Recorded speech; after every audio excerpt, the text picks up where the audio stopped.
Welcome to Cove Stage Society's Culture Days virtual tour video. My name is Chris Stanley. I'm a member of the board at DCSS, as well as our archivist.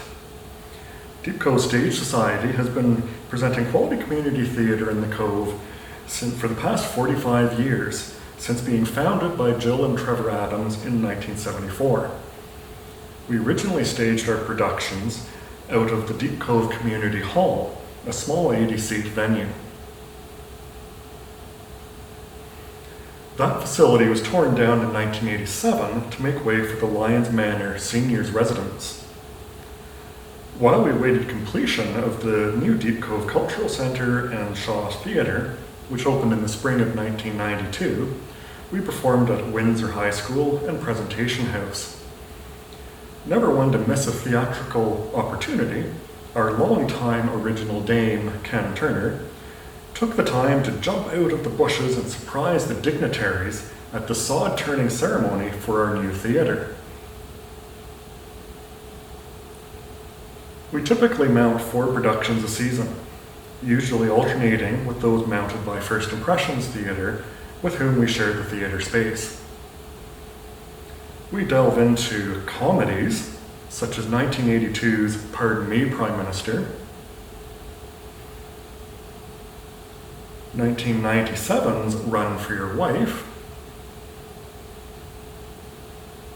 or 2019's Senior Follies. Mysteries, such as 1984's Death Trap, 1995's It Was a Dark and Stormy Night, or 2014's Murder by Misadventure. Musicals, such as 2014's Suds, 2017's The World Goes Round, or 2018's Camelot.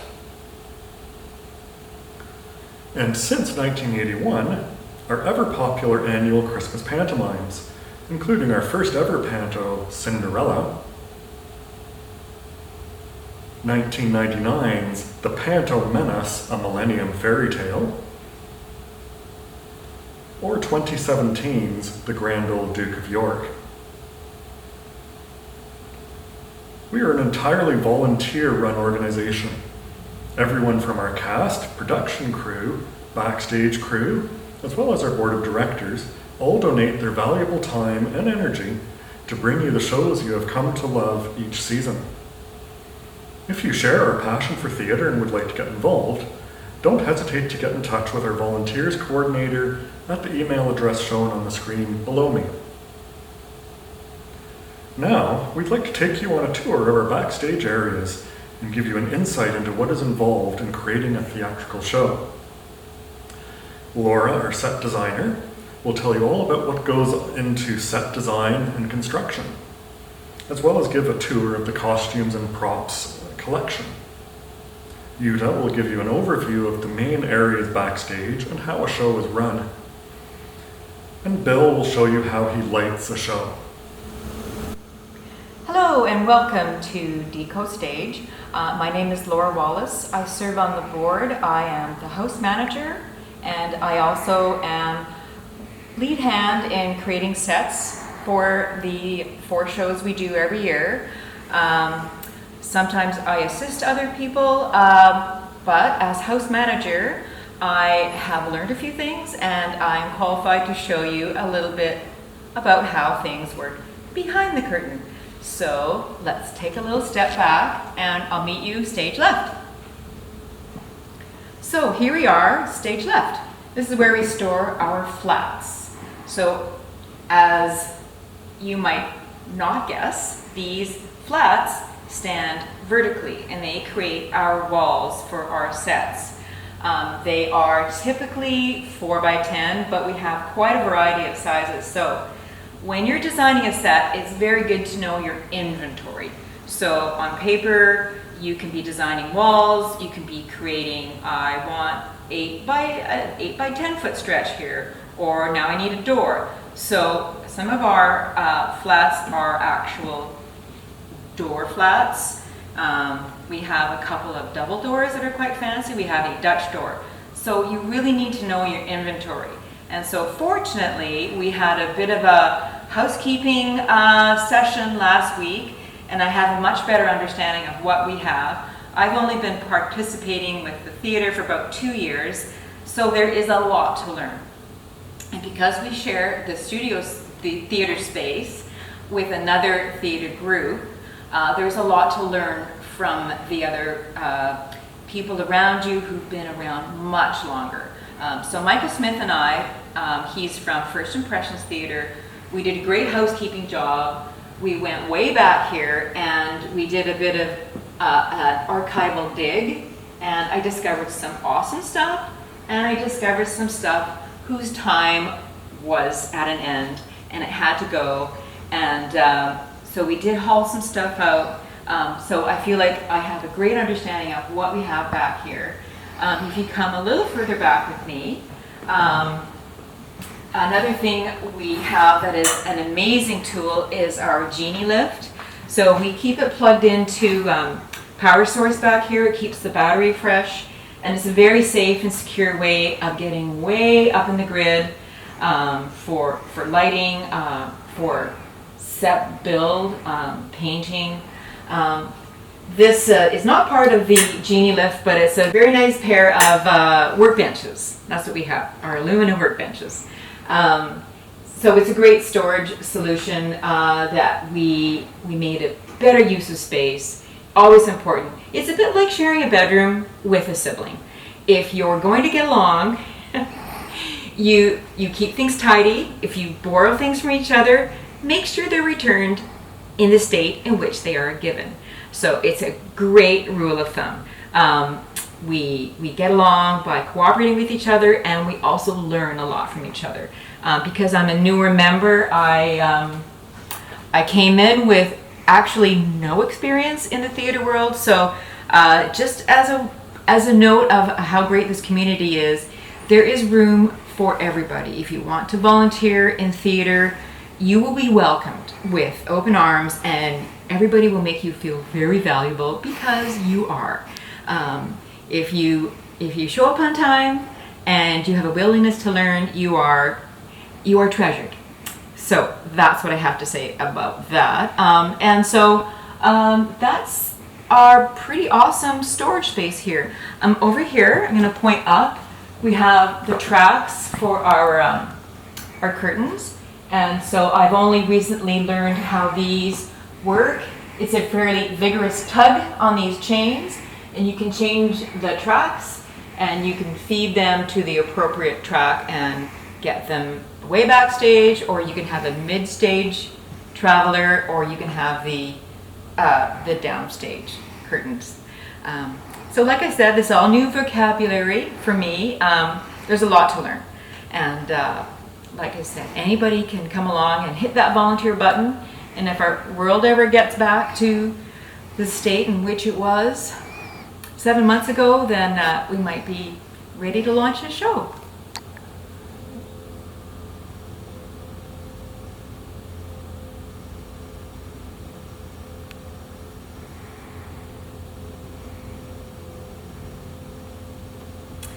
So I see you're noticing our fabulous hardwood floor.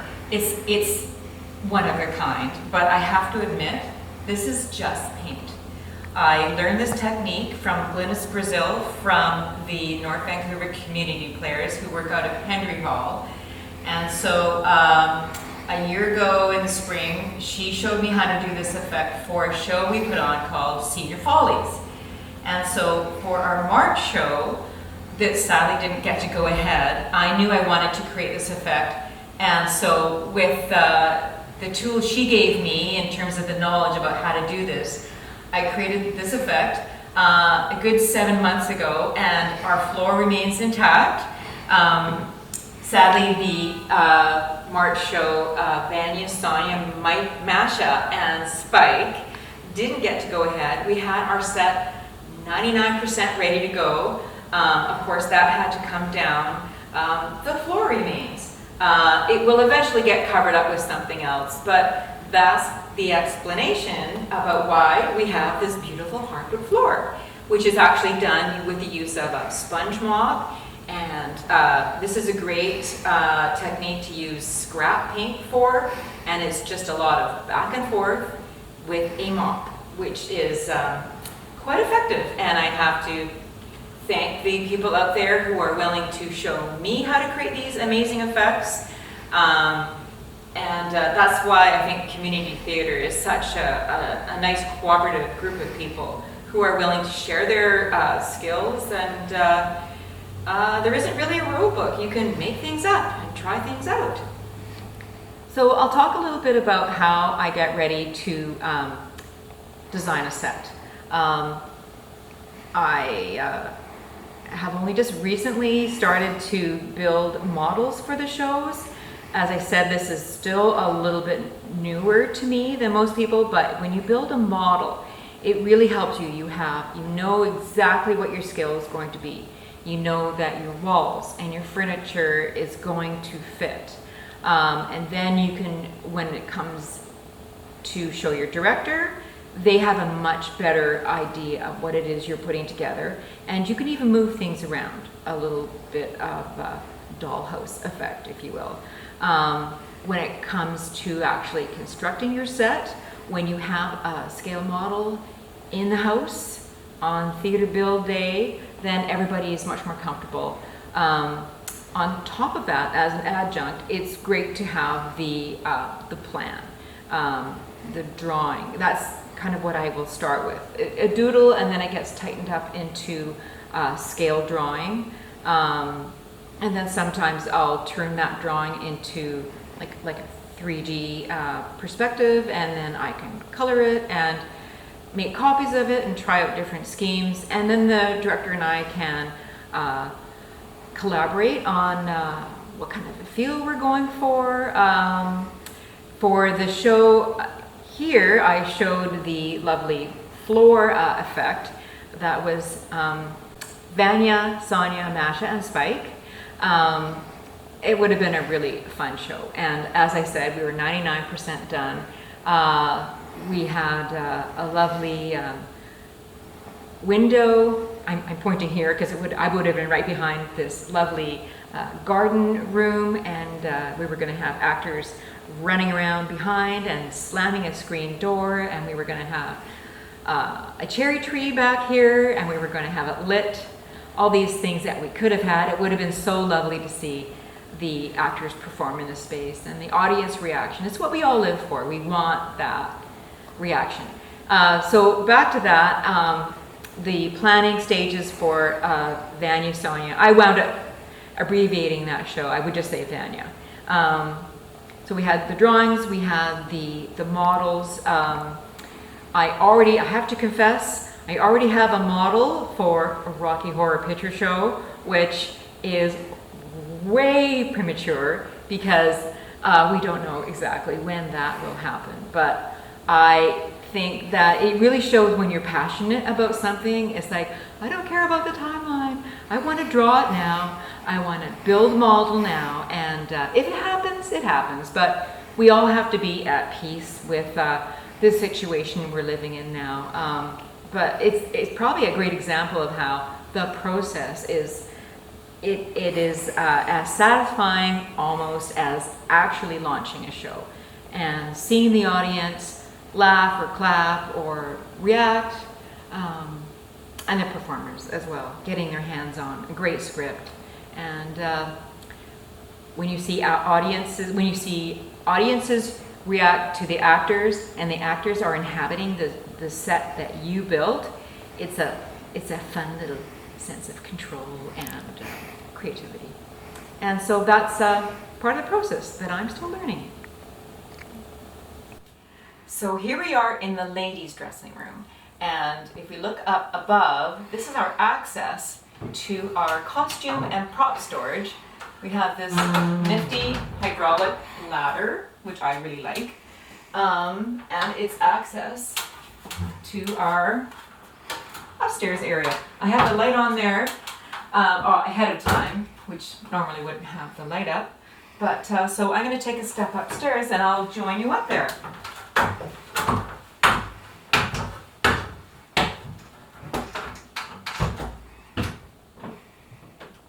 So here we are at the top of the stairs, and we have this nice secure guardrail, which also serves as a little enclosure for our pulley system we have with the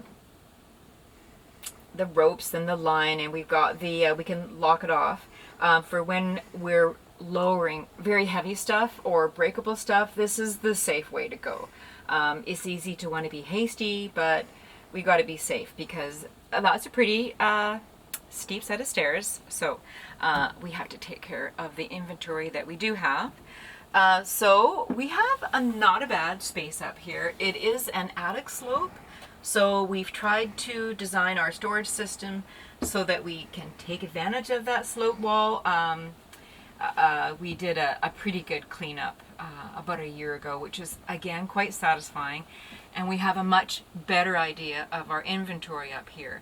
I don't have the fabulous catalog system that Sandy Browning has over at Hendry Hall, which I'm like, props to Sandy. Props, by the way, not the theater term, proper respect, Sandy. Props in our theater world are all about things that are used by the actor. So if we have a phone and it's being picked up in a show and the actor uses the phone, that it becomes a prop. If it's just sitting on a table, or if something's just sitting on a table like a bowl of fruit, that's set deck. If we have a good idea of what we have in our inventory and there's a breakfast scene, somebody will remember that, oh yes, I know where the bacon and eggs are. So we don't need to turn around and make a complete breakfast, because when you have your props organized, you can plunge ahead and put your time and energy into things that you don't have or you need to acquire. Our costumes have been recently kind of re-inventoried, and we have a much better sense of what we have. Fortunately, one of our board members works at a thrift store, and she has been very clever about getting her hands on amazing pieces like this gorgeous red velvet robe. It's a great example of things that Judy has scored for us. We have a small inventory of fabulous mink stoles that you can't just turn around and find that easily at the Salvation Army. So we have a small selection of some really singular things. But like I said, we've curated our inventory recently, so we have a much better sense of what we have. When you are quite organized with your props, you know what you don't have. So for our panto, we had a dance scene where we wanted our young performers to all have a dance number with a whole bunch of transparent umbrellas. So we knew we didn't have those because we knew what we had in our inventory.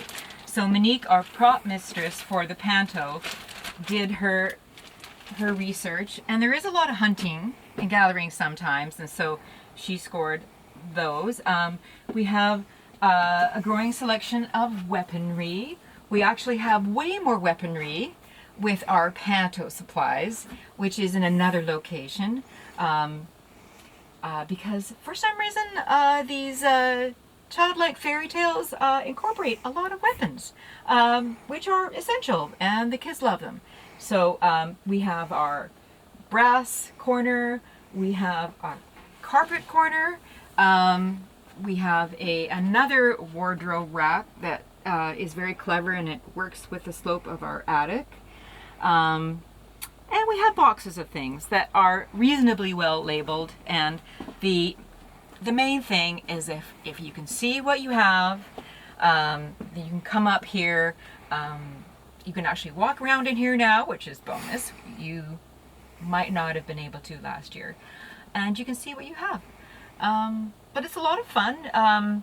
Jutta takes care of props for a lot of our shows. And so she is quite pleased when she can come up here and walk around and see what we have. So it's a work in progress, managing our inventory and acquiring things sometimes when we need to, but trying to make use of the pretty amazing things that we do have. Hi, my name is Jutta and I usually work backstage, where we all wear black, like this. When I first started volunteering with Deep Cove Stage Society, I had a hard time getting used to the idea that left and right are not the same in a theater as they are anywhere else. You're sitting in the audience, of course, this is right and this is left. However, in the theater, the perspective is based on the actors on the stage. So therefore, this is stage right and this is stage left. And by the way, this is upstage, this is downstage. Now that we've clarified that, let's go and exit stage right and see what's behind the curtain. We have two dressing rooms backstage, one smaller one and a larger one. This is the smaller one, and it usually is used for our female actors because it has a door that can be closed for their privacy when they're changing. Over here is a huge mirror, and this is where the actors do their makeup and get changed. And up here in the corner we have a monitor and a speaker, so the actors can follow the play on stage and don't miss the cues. Right outside the dressing room is a props table that is usually preset with all the props for the show before the show.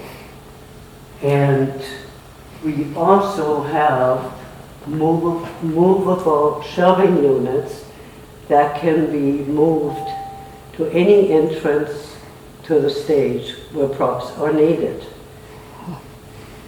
Through this door is our workshop and our stage manager's area. This is our workshop area, and over here is the area where the stage manager sits. However, we will come back to that in a little while. This is our large dressing room, which is usually occupied by our male actors. It has the same large mirror and also has a monitor for the actors to follow the play on stage.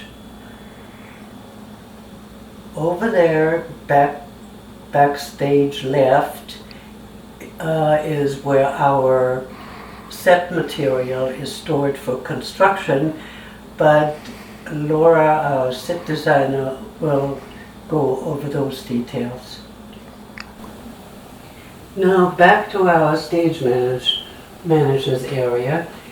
There are two monitors. The upper one is an infrared camera, so the stage manager can see if the actors are either on or off stage when the lights are down in a blackout. So he or she can call the next cue efficiently. The lower one is just a regular camera, so the stage manager can follow the actions on stage. During a performance, the stage manager sits here with headphones, communicating cues to the operators in the booth for lights and sounds. The stage manager is very important and is in charge of the whole production during the run of a show. The director is in charge of a production up until opening night. As of then, the stage manager is in charge of the whole production during the run of the show. Besides the stage manager, there usually are also the assistant stage manager and at times a backstage crew who set up the stage and the props before each show. They will also help the actors during quick scene changes with costume or standing by with props. I hope this gives you an idea of what it's like backstage, and hopefully it'll spark an interest for you to come and join us once we are back to normal again. We always need volunteers backstage and everywhere else. Thank you. Hello, welcome to the control booth at the Deep Cove Shaw Theatre. My name is Bill Howarth, and I'm one of the lighting designer programmers here. My job is to decide on how the stage will look during a show and to create all of the lighting commands that will be used by the operator during the run of the show. Sound for a show is also operated from the booth but won't be part of this video. So let's get started by introducing you to the main components of the lighting system. The heart of the lighting system is our control board, right here. There are a number of lighting board manufacturers in the world, but this particular one is made by an American company, Electronic Theater Arts, or ETC. ETC makes many different products that are suitable for a wide range of applications, ranging from schools and houses of worship through small to very large theaters. This particular model is called the Ion. It's computer driven and, in my opinion, it's perfect for a medium-sized theater like ours. When you've attended a play in the past, you've undoubtedly noticed that the lighting changes from scene to scene. Each of these looks is controlled by one or more cues, and all of the cues for a show are collectively referred to as the show file. The show file is created here. During a show, the lighting operator sits here, where I'm sitting now, and steps through the show one cue at a time. I'm going to show you how to do that, and I'll also show you how to write some cues. By the way, if you think you'd like to try operating or writing the cues, please don't be reluctant to contact me. We do provide training. Okay, let's look at the other components of the lighting system. You've already had a quick look at the board, so the next thing to look at is the monitors. These two right here. As you can see, there are two of them. The lower one is a list of the cues, and the upper display shows the status of each fixture in the theater during the cue that is active, and only one cue is active at a time.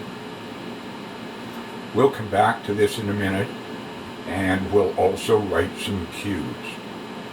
Here's a small thing that's useful to know. Hidden behind the upper monitor is a switch that you likely can't see, but you'll have to take my word for the fact that it's present. It controls what we call the work lights in the theater. The work lights are the lights that are on when we aren't running a show. If you look through the window here on your left, you can see that there is some light on in the theater. I'll turn that light off right now.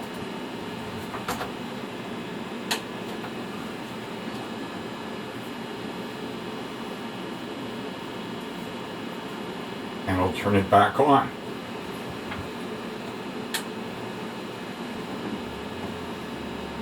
We don't use those lights during a show because they're quite harsh, they don't allow for any creativity, and they don't dim. They're either on or they're off. During a show, the doors to the booth are closed, so we won't disrupt the show, but we still have to hear what's going on. The audio monitor, right here, allows us to hear what is happening on the stage. Up in a corner where you can't see it is an area that contains our dimmers. These dimmers receive commands from the lighting board and then adjust the light levels associated with all of our conventional fixtures. Conventional fixtures are much like your lights at home, but much larger. Their brightness can be controlled by regulating the amount of current they receive. LEDs are not like that, and so they have to be treated separately. And we have both kinds of lights. Okay, let's create some cues. First, we're going to turn off the work lights so that we can see the results of our effort. Remember that all we have to do is to flip the switch behind the upper screen and it'll go black. Like that. Now it's completely black in the theater. When you walk into a theater before the beginning of a show, there is some light on, so you can see your way to your seat. And usually, there's also some light on the stage, so you can get some insight into what the set looks like. So, the lights we use to illuminate the seats are called the house lights. Let's turn them on and put them into our first cue. For audience entrance and exit, we found that running the house lights at 70% of their maximum is about right. Not too bright and not too dim. Before we set the house lights to 70%, I should explain that we need a way to refer to each fixture, including the house lights. This is called its channel number. We assign these numbers before programming the show, and I've done this already for the show we're going to light. The channel numbers for the house lights in Deep Cove are 151 through 157. Therefore, when we refer to channel 151, for example, the board knows that we're referring to the house lights. Now, let's set the house lights to 70%. 151 through 157 at 70%. Enter. And on the screen you can see in the bottom right hand corner that there is now a number associated with each of those channels. Now we want to record that as cue number 20 so that it can be used by the operator in the future. So we'll type record cue 20, enter, enter. The next thing we will do is to add some light to the stage so the audience can see the set. The lighting designer has said that during pre-show, while the audience is coming into the theater, the lights on the stage should be house at 70%, and we did that already, and 6 through 30 at 55%. We'll do that now.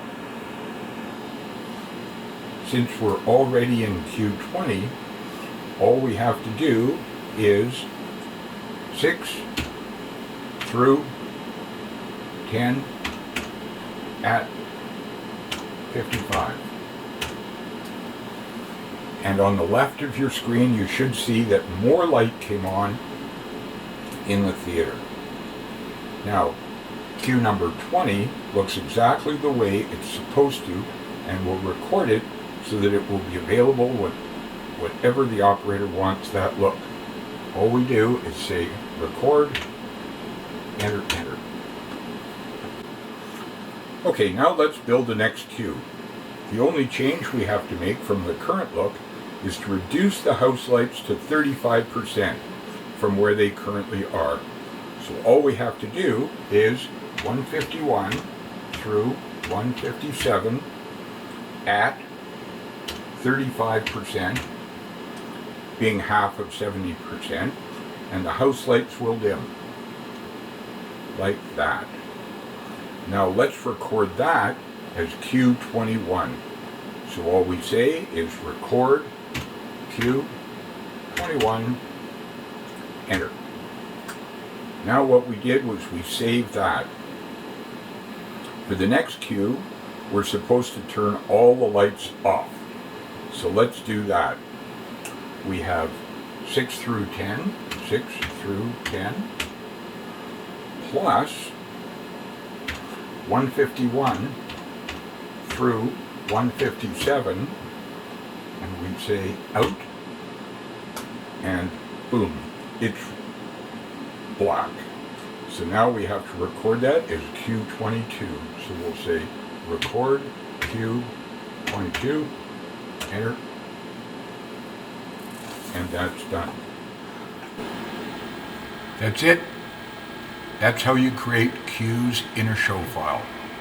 By the way, the average show file contains about 60 lighting cues, but musicals and pantomimes can have as many as 4 times that number. The job of the operator is to step through each of these cues in succession from the beginning to the end of the show. If you're interested in learning more about being a lighting designer or operator or programmer, please feel free to contact the theater for training. No charge. Thanks for joining me in the booth today. Bye. I hope you have enjoyed your backstage tour of the Deep Cove Shaw Theatre with the volunteers of Deep Cove Stage Society. Thank you for taking the time to visit us. We hope to be able to bring you more quality community theatre as soon as conditions allow us to do so safely. Remember, if you are interested in becoming involved in community theatre, don't hesitate to contact us at the addresses below. Thank you.